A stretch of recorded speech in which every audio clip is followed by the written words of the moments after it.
Madame, Monsieur, bonsoir, bienvenue dans ce journal dont voici les grandes articulations. Dernier jour, ce samedi, des journées d'hommage à Amadou Gon Coulibaly. La direction du RHDP face à la presse pour faire le point des activités tenues à Korogo. Les collaborateurs de l'ex-premier ministre, ses filleuls et compagnons de lutte n'ont pas tari d'éloges à son endroit. Ils ont tous salué ses qualités de leader. 20 ans d'attente pour des acquéreurs de logements à la Sikoji. 32 000 vont recevoir leurs documents de propriété. Délivrance des titres fonciers définitifs à ses souscripteurs. Le directeur général de la Société ivoirienne de construction et de gestion immobilière a procédé mardi dernier au lancement de la procédure. Alassane Ouattara, la passion du devoir, c'est le titre de l'œuvre du journaliste et historien Moriba Magasuba. L'ouvrage présenté au grand public hier. Au cours de cette dédicace, l'auteur est revenu sur le parcours et les succès du président de la République tout au long de sa vie professionnelle et ses actions à la tête du pays. Et puis en Centrafrique, le gouvernement dénonce une tentative de coup d'État de la part de l'ancien président François Bozizé. Il y avait une offensive des groupes armés dans l'Ouest vendredi. De son côté, la MINUSCA affirme avoir pris des dispositions aux abords de Bangui pour protéger la capitale. À suivre dans ce 20h, votre rendez-vous culturel. Et dans la page culture, ce soir, on s'intéresse à ce numéro spécial du journal Le Patriote, dont voici le titre. Alassane Ouattara, une chance pour la Côte d'Ivoire. Un magazine paru ce mois de décembre comme pour passer au crible les 10 années de gouvernance, mais surtout relever les points notables au niveau des performances réalisées. Un bilan qui touche tous les secteurs d'activité. Nous en parlerons avec l'invité de la page culture, Charles Sanga, gérant et directeur de publication de Le Patriote. Bonsoir, Charles Sanga. Oui, bonsoir, Kolo. Ouais. Ce spécial de 16 pages vise quoi? 116 pages, oui, vise quoi comme objectif? L'objectif, c'est de participer donc à l'animation éditoriale de la vie politique. Nous avons, pendant ces 10 dernières années, observé le parcours donc, du président de la République, ses actions. Nous avons décidé de faire ce spécial parce que vous savez très bien que la période de la campagne électorale n'a pas permis ce débat démocratique. Et nous avons donc attendu maintenant afin de mettre ce journal-là sur le marché pour pouvoir édifier les Ivoiriens sur les actions qui ont été faites par le président Ouattara. Et on vous retrouve dans une trentaine de minutes, le temps de faire donc le tour de l'actualité. Et l'actualité qui nous emmène justement à Korogo, fin ce samedi, des journées d'hommage à Amadou Gon Coulibaly. La direction du RHDP fait le point des activités tenues à Korogo. Cette rencontre avec la presse a été marquée par plusieurs témoignages du cadre sur la vie de l'homme. Mahama Traoré pour les détails. De l'opposition à l'accession au pouvoir d'État, Amadou Gon Coulibaly a fait chemin avec des hommes et des femmes. Depuis son décès le 8 juillet dernier, les compagnons de lutte, collaborateurs ou filleuls de l'ex-premier ministre, retiennent de lui une ou des valeurs à pérenniser. On a beaucoup parlé de sa probité, mais on ne sait pas à quel point. Le respect de la chose publique était quelque chose de sacro-saint chez lui. Ce n'est pas certain que moi-même, quelles que soient les qualités que je verrais chez quelqu'un, qu'en 2 mois et demi, je leur ai confié un poste aussi important dans un pays, parce que la gestion des finances publiques, ça demande quand même une grande confiance. Ce n'est pas seulement de la technicité, mais vraiment une grande confiance à pouvoir gérer certaines choses. C'est ça le Premier ministre Amadou Gon l'a fait, en 2 mois et demi seulement.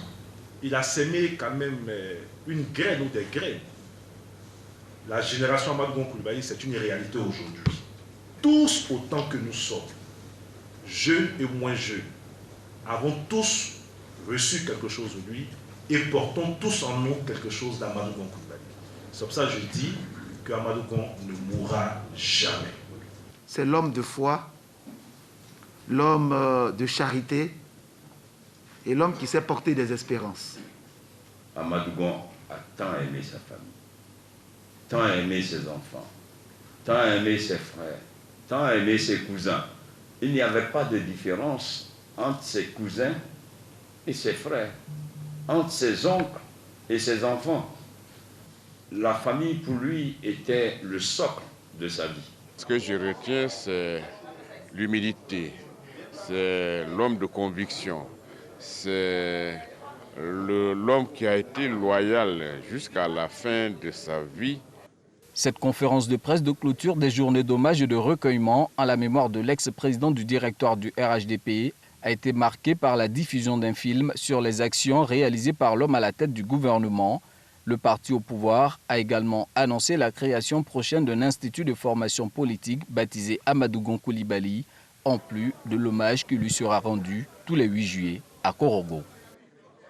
Et toujours à Korogo, prière pour le repos de l'âme de Amadou Gon Coulibaly, décédé le 8 juillet dernier, dans le cadre des journées de recueillement organisées en sa mémoire. Ce vendredi, il y a eu une messe à la cathédrale Saint-Jean-Baptiste et à la mosquée Djelisso de la ville. Le reportage de Jérôme Kofi Abolin.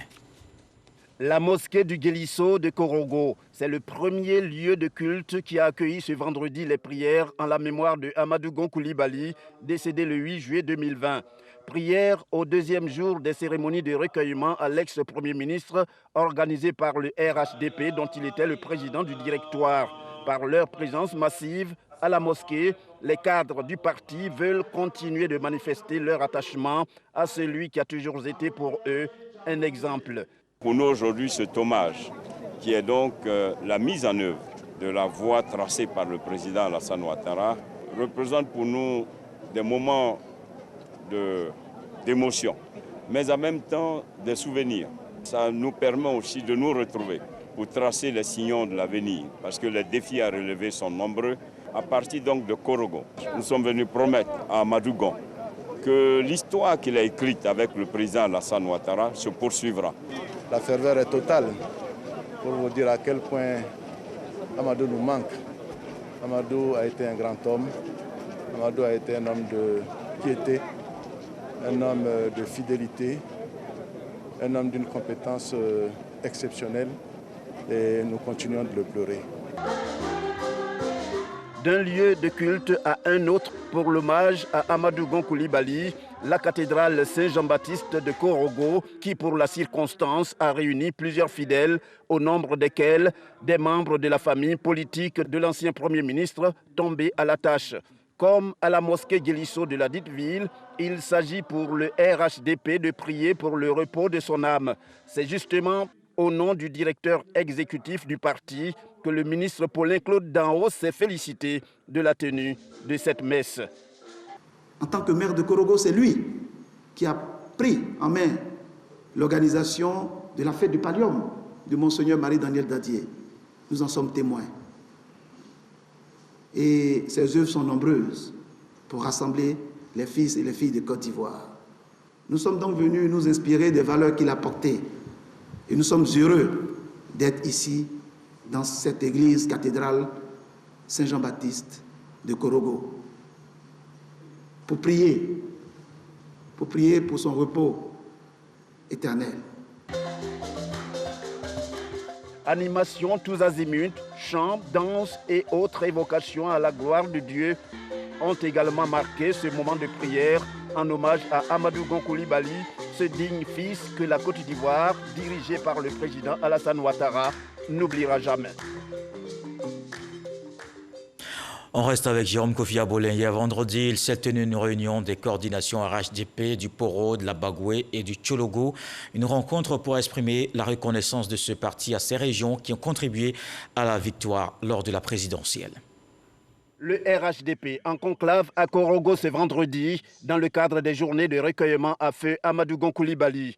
Une réunion extraordinaire élargie aux coordinations du Poro, de la Bagoué et du Tchologo. Il s'agit en fait d'un hommage voulu par le parti à l'ex-premier ministre qui aurait pu être candidat du RHDP à la dernière élection présidentielle s'il n'avait pas été rappelé à Dieu. Information, analyse de la situation sociopolitique, vie et fonctionnement du parti dans la perspective des élections législatives et d'hiver. Tels sont les points à l'ordre du jour de cette réunion. L'un des points du communiqué final qu'il a sanctionné porte sur l'investiture brillamment réussie du président Alassane Ouattara après sa réélection à la présidentielle comptant pour la Troisième République. La direction exécutive félicite le président Alassane Ouattara pour cette cérémonie solennelle qui a vu la participation de nombreux chefs d'État et de gouvernement, de nombreux représentants d'organisations internationales et sous-régionales, montrant ainsi le leadership de notre président à travers le monde entier. La direction exécutive rassure le président de la République que le RHDP sera le catalyseur du projet de société La Côte d'Ivoire solidaire.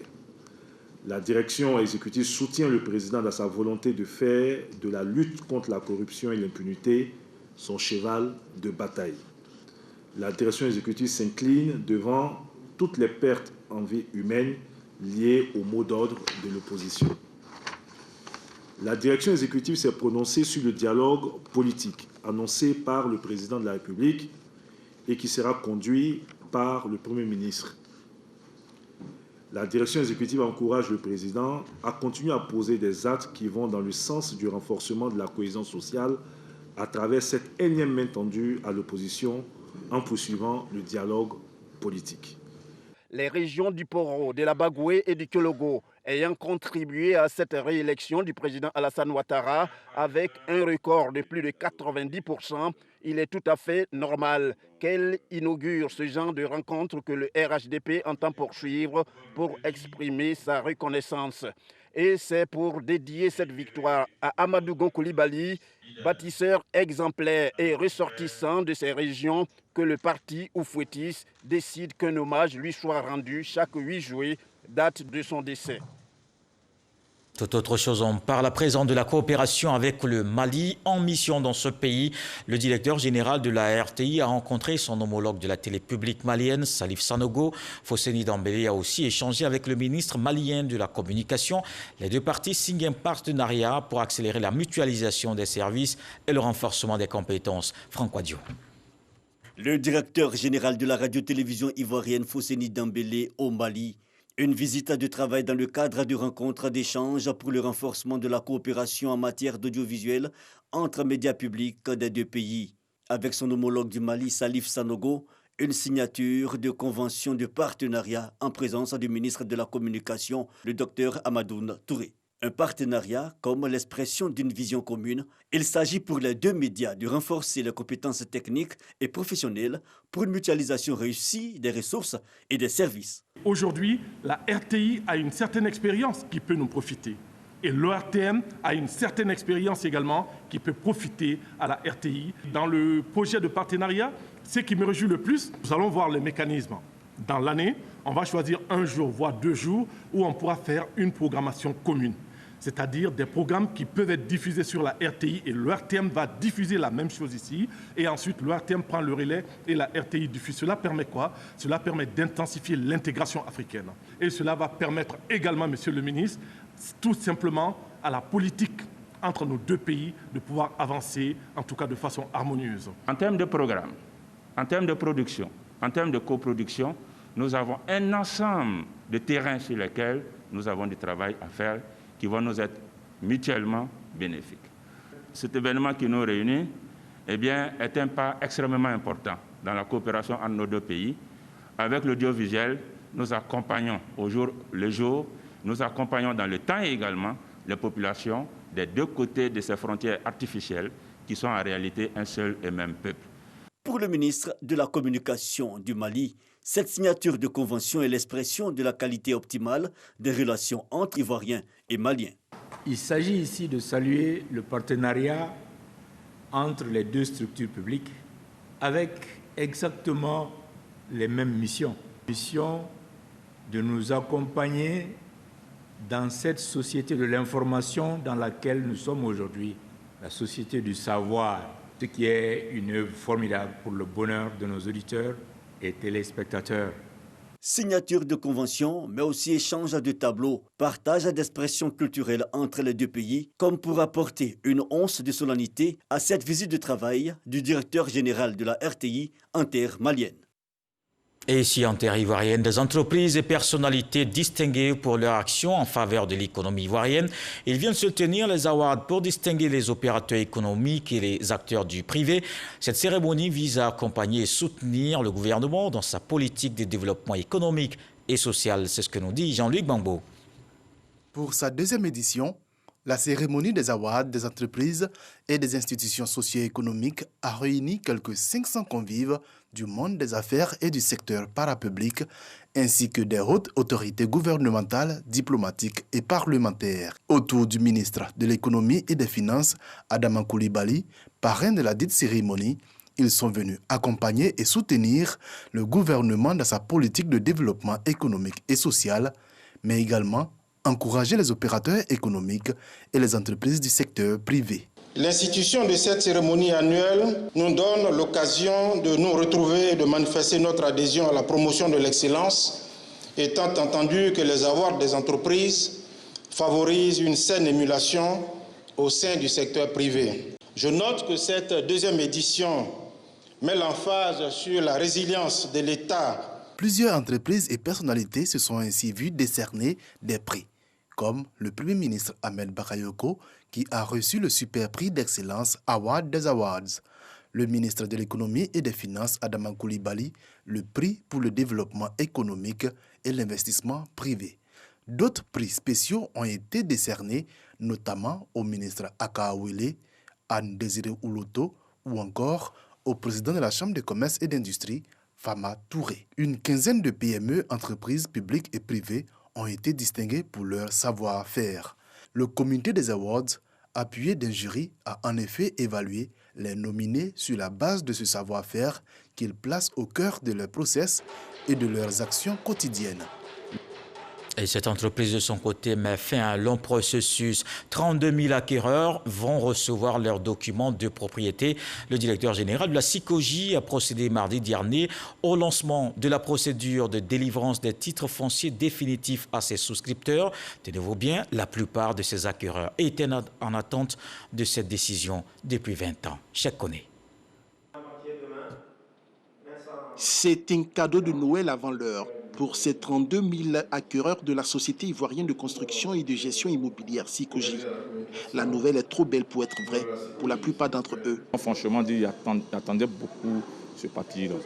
Je ne sais pas quoi dire, mais franchement, avec tous ces papiers que j'ai, je ne sais pas quoi dire, franchement, très très soulagé.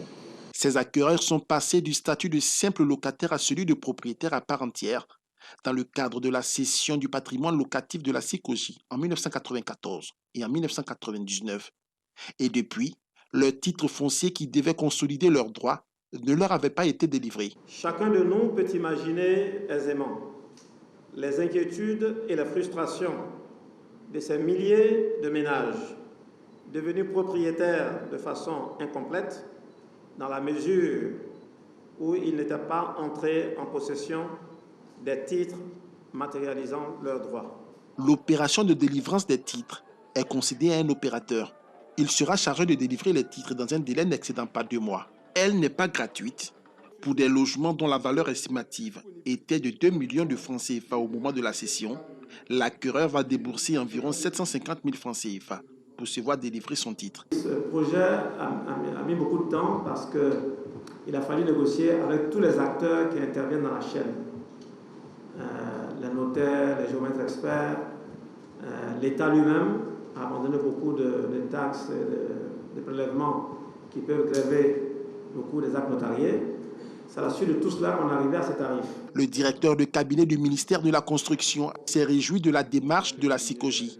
Selon lui, une telle démarche s'inscrit dans la droite ligne de la politique sociale du gouvernement.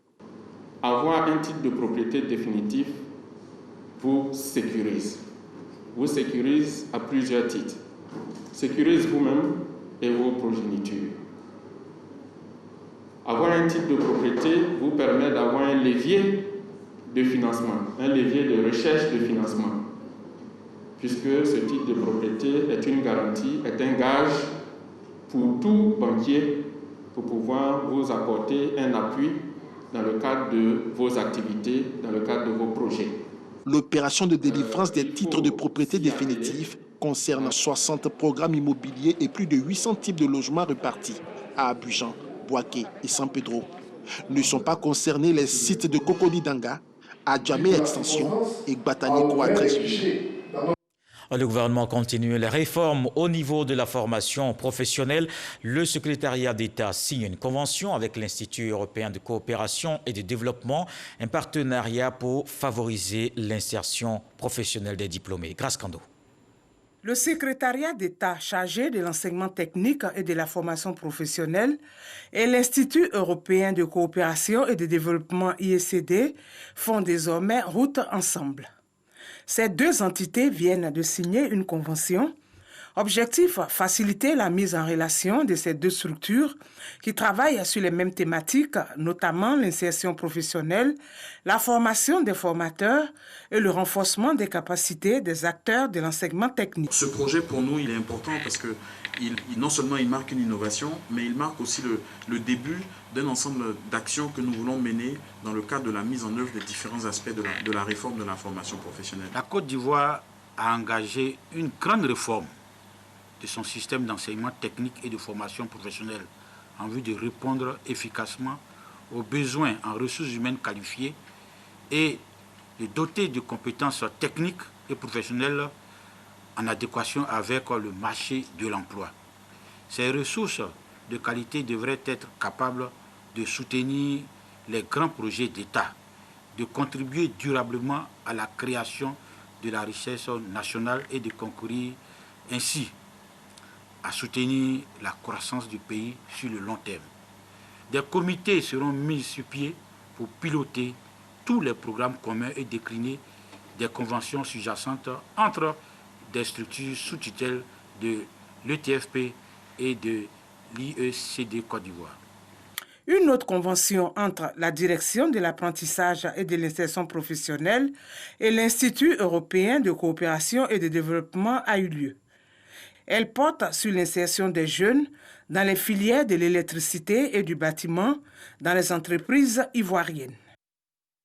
Nous emmène au nord du pays, dans la Bagoué. Bundiali pense son développement, mais la localité veut tenir compte du changement climatique. Un séminaire virtuel a réuni une trentaine de participants, essentiellement des agents de développement local d'Afrique. La maire Mariatou Kone a présenté les projets en faveur des populations. Les détails avec Serge Collier. Quelle solution face aux impacts négatifs du réchauffement climatique sur l'économie des pays africains? La question est au centre de cette rencontre virtuelle entre des agents africains de développement local, notamment des présidents de collectivités locales et des maires. L'initiative est de l'ALGA, l'Académie africaine des collectivités territoriales, et la Task Force Climat de cités et gouvernements locaux unis d'Afrique, CGLU Afrique.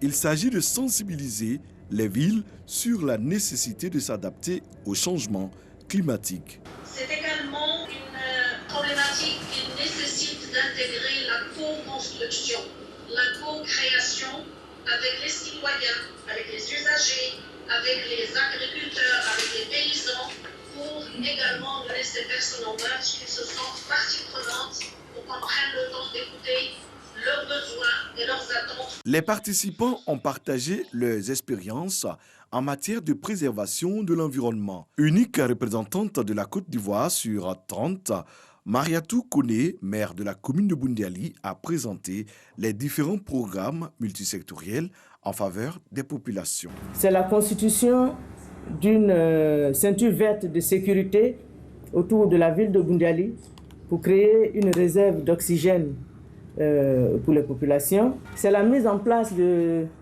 7 projets d'activités génératrices de revenus en rapport avec la préservation des acquis environnementaux et la reconstitution du couvert végétal, prioritairement orienté vers les femmes, parce que le changement climatique affecte beaucoup les activités de ces femmes-là. Adaptation des villes au changement climatique. Quelle pratique de rafraîchissement urbain? C'est le thème de ce séminaire en ligne. Il a été organisé à la faveur de la conférence annuelle marquant les 90 ans de l'ISA, l'Institut international de sciences administratives. Dans l'actualité politique, on se rend dans l'ouest du pays. Le ministre Albert Flindé, en mission dans le Tonkwi, cadre du RHDP, il est allé féliciter les populations pour leur vote lors de la dernière présidentielle. Il appelle à maintenir cette forte mobilisation pour les échéances à venir. Moussa Konaté. Le ministre Albert Flendé, cadre du RHDP, en tournée de remerciements dans les villages et sous-préfectures de Mans. Une visite au cours de laquelle Albert Flendé a tenu à féliciter les populations pour leur participation massive à l'élection présidentielle du 31 octobre 2020. Scrutin qui a vu la victoire du président Alassane Ouattara. Je les ai félicités et j'ai demandé aux parents d'aller vers ceux qui n'ont pas bien voté, en tout cas pour les prochaines élections, pour qu'ils votent mieux. Durant cette tournée, le ministre Albert Flendé s'est rendu dans plusieurs localités. Il a exhorté les populations à la cohésion et au vivre ensemble. Avec Mamadou Kouassi, allons dans le Lodi-Bois, mission de reconnaissance du RHDP aux populations également. Le coordonnateur régional sillonne les localités de la région. Le ministre Amédée Kouakou était à Iré. Il prône aussi la cohésion sociale. À Iré, dans le département de Divo, la vie a repris son cours normal après la période électorale. Et les populations dans toutes leurs composantes ethniques, religieuses et politiques ont échangé avec le ministre Amédée Kouakou Kofi, coordonnateur régional du RHDP du Lodi-Bois. Il s'agissait de parler de paix et de cohésion, car les populations de cette sous-préfecture se disent déterminées à préserver les valeurs de paix et de vivre ensemble. Le vivre ensemble à Iré est toujours une réalité. Vous savez, nous, on est une zone minière. Et aujourd'hui, il y a une cohésion totale. Il y a la paix à Iré et on a vraiment remercie Dieu pour ça. Le ministre Amédée Kofi Kouakou a salué le retour de la cohésion sociale à Iré après quelques actes de violence isolés enregistrés dans la sous-préfecture. Il a également félicité le sous-préfet et les chefs de communauté pour les efforts consentis pour le climat social apaisé. Il invite par ailleurs l'ensemble des populations à préserver cette paix afin de contribuer au développement de la région du Lodi-Bois. Ici à Iré, ce dont vous avez besoin, c'est le développement. Je vous ai dit pendant la campagne, vous avez vos enfants, il faudrait que vos enfants puissent aller à l'école pour devenir des grands types demain. Vous avez dit, il n'y a pas de route pour venir à Iré, il n'y a pas de route dans Iré. Mais est-ce que s'il n'y a pas la paix, on peut faire les routes? Ce que nous souhaitons, les chefs, c'est vraiment l'entente. Faites tout pour que vous puissiez donc vous entendre. Vous puissiez vivre ensemble. Ce qui est important, c'est votre bien. Ce qui est important, c'est la paix. Après Iré, ce sont les chefs de village du département de Lakota qui ont échangé avec le ministre Amédée Kofi Kouakou. Il était question de leur implication continue pour maintenir le climat de paix dans la région du Lodi-Bois. Le ministre Amédée Kofi Kouakou les a félicités pour le rôle joué qui a fini par préserver le Lodi-Bois de toute violence lors de la présidentielle d'octobre 2020. Pour cette mission de paix et de cohésion sociale dans le Lodi-Bois, Amédée Kofi Kouakou poursuit son périple. Et cette fois, ce sont les villages et les campements qui l'accueillent. En Centrafrique, le gouvernement dénonce une tentative de coup d'État. Le ministre de la Communication et porte-parole du gouvernement s'est exprimé ce samedi dans un communiqué officiel. Il y avait une offensive des groupes armés dans l'Ouest vendredi. Il dénonce une tentative de coup d'État de la part de l'ancien président François Bozizé. Il assure que l'ancien chef d'État s'est attaché les services de mercenaires étrangers en échange de possibilités pour ceux-ci de piller Bangui pendant 72 heures. De son côté, la MINUSCA affirme avoir pris des dispositions aux abords de Bangui pour protéger la capitale. C'est l'heure de votre rendez-vous culturel dans le 20h tous les samedis.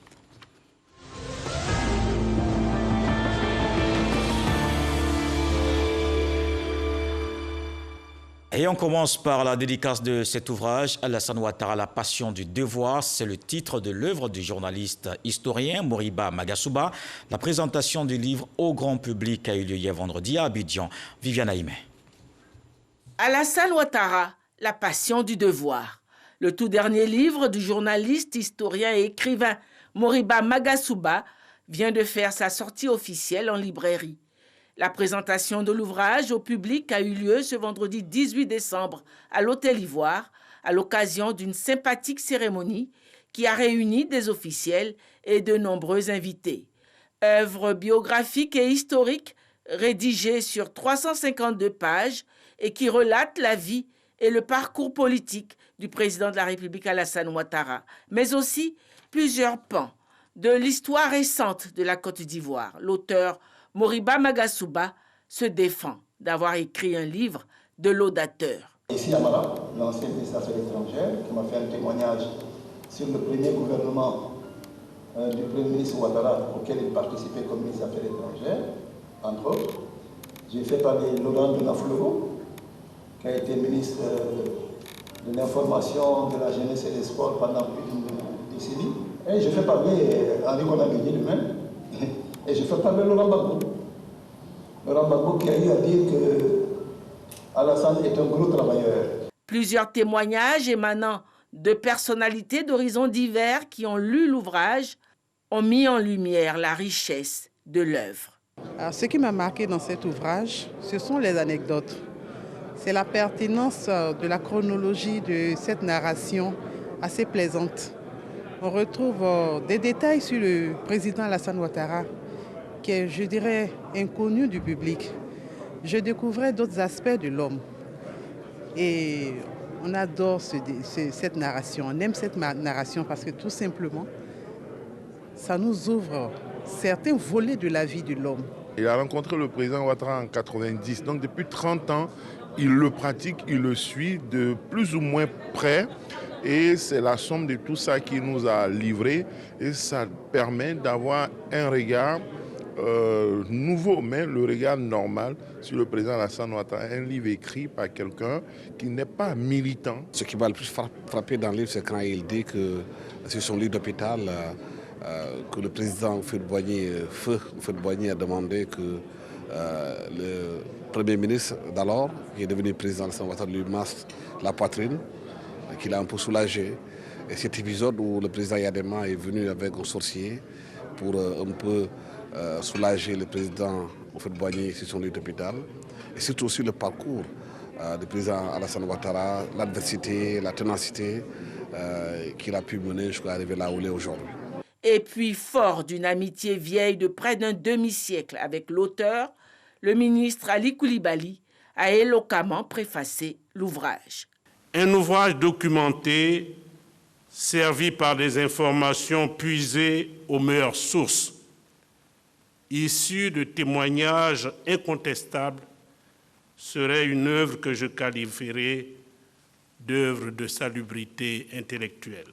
L'auteur n'a pas cédé à une empathie excessive pour son sujet, tout en évitant l'écueil des pamphlétaires qui sautent à pieds joints dans les poncifs et la caricature dès lors qu'il s'agit d'une personnalité africaine au pouvoir. Alassane Ouattara, La passion du devoir de Moriba Magasuba est disponible en librairie et se signale déjà par le chiffre de ses ventes.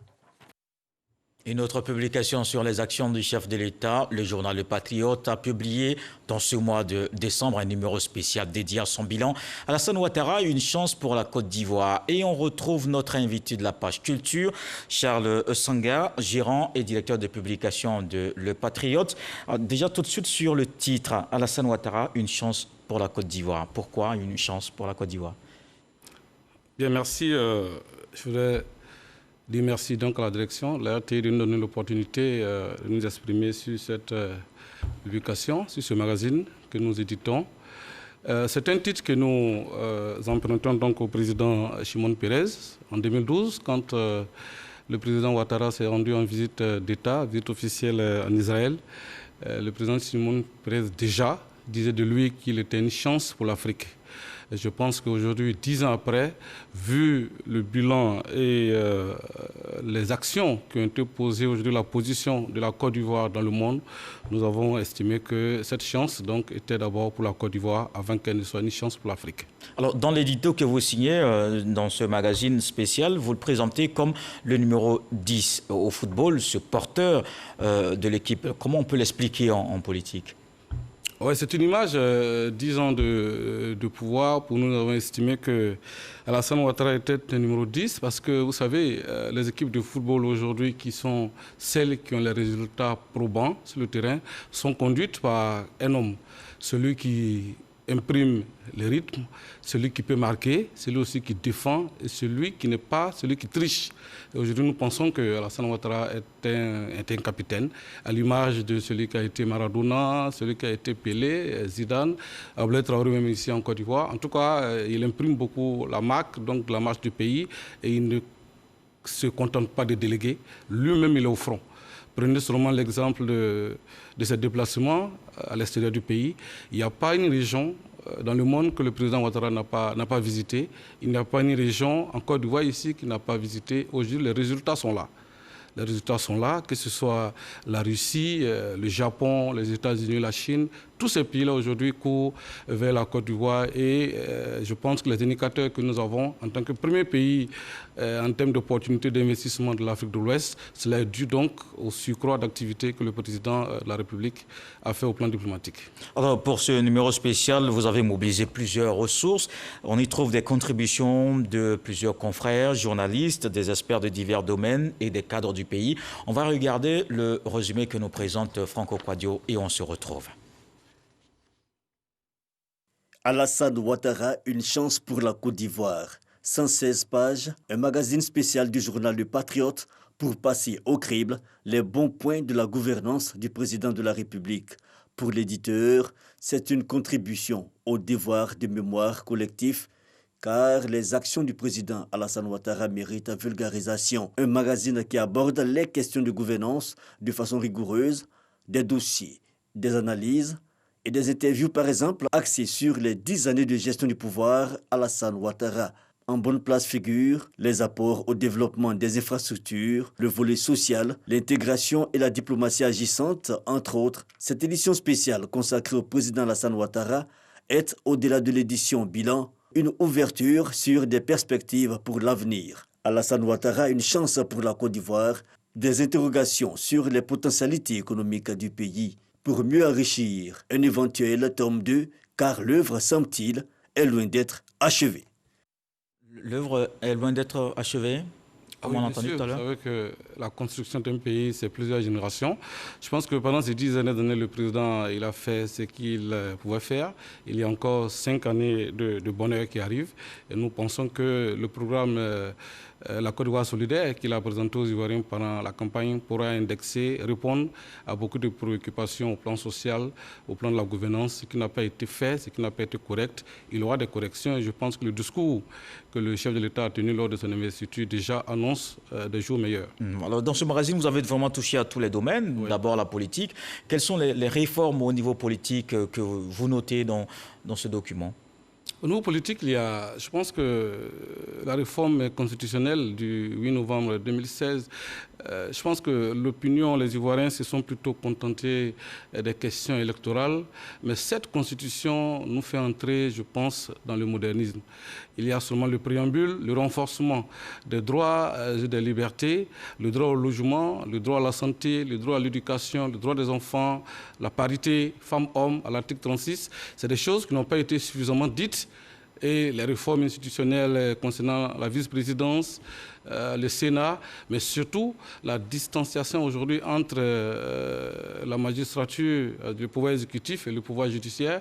Ce sont des choses assez importantes qui nous plongent, n'est-ce pas, dans la Côte d'Ivoire de demain. Et je pense qu'après cette élection, on devrait pouvoir revisiter cette constitution pour nous en approprier, je pense, les dispositions les plus pertinentes. Alors, parlons de la croissance durable. Vous indiquez qu'elle tire sa source dans une saine gestion macroéconomique. Oui. Je pense qu'il n'y a qu'à voir les réformes qui ont été faites, n'est-ce pas, au niveau de la gouvernance pour assainir les finances publiques. Aujourd'hui, le président de la République, la Côte d'Ivoire, aujourd'hui a un budget de près de 10 000 milliards de francs CFA. En 2011, nous étions un peu plus de 3 000. Je pense que c'est des efforts importants qui ont été faits. C'est vrai qu'il y a les emprunts au plan international, mais je pense que les experts nous disent qu'aujourd'hui, ces emprunts ne sont que 20% de la part du budget. Donc 80% du budget de 8 000 milliards qu'on a aujourd'hui sont les efforts des Ivoiriens eux-mêmes. Et cela vraiment est à saluer. Et si le chef de l'État, le gouvernement, arrive à faire tous ces investissements en termes de routes, en termes d'éducation et de santé, cela est dû principalement donc à la bonne gouvernance qui est pratiquée actuellement. Alors justement, vous avez parlé des acteurs, sinon des secteurs sociaux. Vous avez fait un focus sur la santé, sur l'école, sur bien d'autres sujets. Et quels sont les différents bons points que vous avez notés dans ces secteurs? Je pense qu'il y a le pouvoir d'achat des Ivoiriens. Aujourd'hui, il faut comprendre que le président de la République a été celui-là qui, depuis plus d'une vingtaine d'années, à débloquer les salaires des fonctionnaires. C'est plus de 600 milliards, 616 milliards qui ont été dépensés pour cela. Il y a certaines actions. Quand on améliore, n'est-ce pas, l'offre au plan, donc, dans les hôpitaux, quand on prend en charge l'école, quand on prend en charge certains soins, les accouchements des femmes, c'est le portefeuille du citoyen, en fait, qui ne souffre pas. Et aujourd'hui, je pense que le taux de pauvreté en Côte d'Ivoire, nous dit-on, est passé de 55%, nous sommes à 39% aujourd'hui. Et sur les 10 ans, il y a 1 600 000 Ivoiriens qui ont été sortis de la pauvreté. Ça, c'est des chiffres qui parlent. Et quand on regarde aujourd'hui le PIB de la Côte d'Ivoire, qui est le plus élevé, n'est-ce pas, donc en Afrique de l'Ouest, plus que le Nigeria, plus que le Ghana, plus que le Sénégal. Et c'est des indicateurs assez précis qui montrent vraiment la performance économique de la Côte d'Ivoire sous Ouattara. Alors, tout a été jusqu'ici positif quand on vous entend, alors qu'on ne sait aucune œuvre humaine n'est parfaite. Quel est le tableau noir? Le tableau noir, je pense qu'au niveau de la cohésion sociale, il faut d'abord déplorer les 87 morts qui ont eu lieu donc au lendemain des élections. Je pense que cela n'est pas de la volonté du chef de l'État. Peut-être qu'il faudra voir ensemble, lors du dialogue qui va s'ouvrir à partir de lundi, comment l'ensemble des Ivoiriens peuvent se mettre ensemble pour ne pas que cela se reproduise dans notre pays.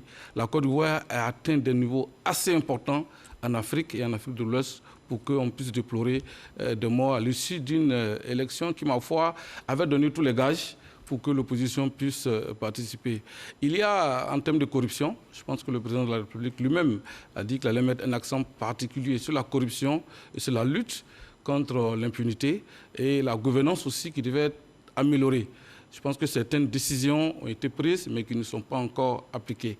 Donc tout n'est pas naturellement parfait. Il y a les infrastructures à parfaire, des écoles à construire, des universités à construire, des hôpitaux surtout à construire et surtout la décentralisation à parfaire, donc pour que toutes les régions de Côte d'Ivoire bénéficient des fruits de la croissance. Alors ce que nous avons noté qui a manqué, on s'attendait à voir dans ce document les hommes d'Alassane Ouattara, un angle sur ces personnalités dans l'ombre du chef de l'État. Pourquoi vous n'avez pas fait un focus? C'est un choix délibéré, mais je pense qu'aujourd'hui la machine politique qu'il porte, la politique du président Ouattara, c'est le RHDP. Et il faut lire donc dans ce magazine ce rêve que le président de la République a voulu que de la centaine de partis politiques que nous avons, dont certains n'existent pas en réalité, nous puissions avoir des blocs politiques. C'est pour ça que le RHDP a été créé, mais qui regroupe des hommes et des femmes de qualité. Je ne peux citer que deux. Feu le Premier ministre Amadou Gon Coulibaly et aujourd'hui donc le Premier ministre Ahmed Bakayoko qui lui succède sont deux jeunes, je pense, qui travaillent dans le sillage du président Alassane Ouattara. Il y a d'autres personnalités de qualité, n'est-ce pas, qui sont dans l'équipe du président de la République. Mais comme nous l'avons dit... Qu'on verra certainement dans le tome 2. J'espère bien. C'est le capitaine que nous avons voulu mettre en avant. D'accord. L'invité de la page culture, Charles Sanga, merci. Merci beaucoup. Voilà, gérant et directeur de publication de Le Patriote, qui sont un magazine spécial. Alassane Ouattara, une chance pour la Côte d'Ivoire. Un numéro spécial à retrouver dans vos kiosques à journaux. C'est la fin de ce journal. Merci d'avoir suivi. Demain 20h, retrouvez Fatou Fofana. Très bon week-end à tous. On se quitte avec ce que dit le sage ce soir. Partout où l'on te médit, disparaît. Non pas par peur, mais pour voir plus loin.